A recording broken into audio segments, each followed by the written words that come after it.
स्वागत है आप सभी का मेरे YouTube channel teaching exam with Rama में। जैसा कि आप लोगों को पता है कि अगले महीने में ईएमआरएस का एग्ज़ाम होने वाला है। जब ईएमआरएस का फॉर्म निकला था तब ज़्यादा लोगों को इस बात की जानकारी नहीं थी। इस वजह से बहुत कम संख्या में फॉर्म भरे गए हैं। इसका मतलब ये नहीं कि इसका कॉम्पिटिशन हाई नहीं है। कॉम्पिटिशन हाई भी हो सकता है, लो भी हो सकता है।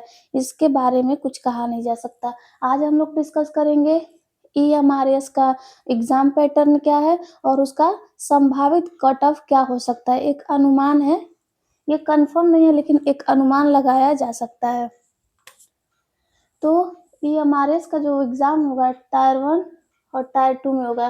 टायर 1 में होगा क्या-क्या आएगा, तो टीचिंग एप्टीट्यूड 30 नंबर का होगा, रीजनिंग 15 नंबर का, कंप्यूटर से संबंधित सवाल आएंगे 15 नंबर के, डोमेन नॉलेज आएगा 20 number, NEP national education policy के बारे में आएगा 10 नंबर और जीके जीएस आएगा 10 नंबर।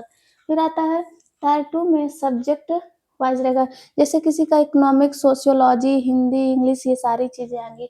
तो इसमें क्या रहेगा, 20 नंबर का लैंग्वेज रहेगा, हिंदी या इंग्लिश जो आप लोगों ने चूज़ किया होगा, और 30 नंबर का सब्जेक्ट का रहेगा।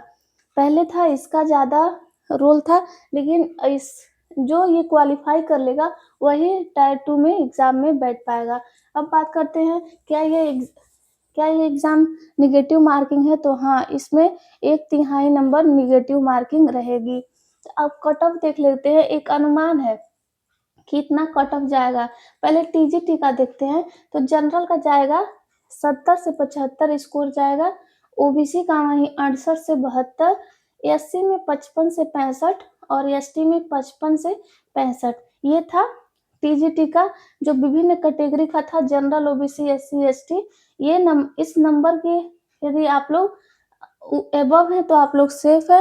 यदि इससे कम नंबर आ रहा है आप लोगों के मॉक टेस्ट में, तो आप लोगों को अधिक मेहनत करने की आवश्यकता है। अब हम लोग देख लेते हैं पीजीटी का कट ऑफ क्या होगा।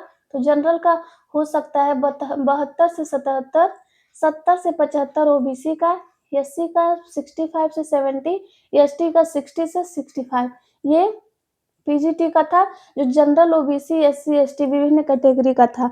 ये एक अनुमान है। इस कट ऑफ के अंदर, इतने स्कोर के अंतर्गत यदि आप लोग आ रहे हैं तो आप लोग की तैयारी बेहतर है। यदि आप लोग इससे नीचे आ रहे हैं तो आप लोगों को डरने की आवश्यकता है और खुद पे कार्य करने की आवश्यकता है। ये था ये हमारे इसका कट ऑफ, और टायर 1 और टायर 2 का सब्जेक्ट मैंने आप लोगों को क्लियर कर दिया।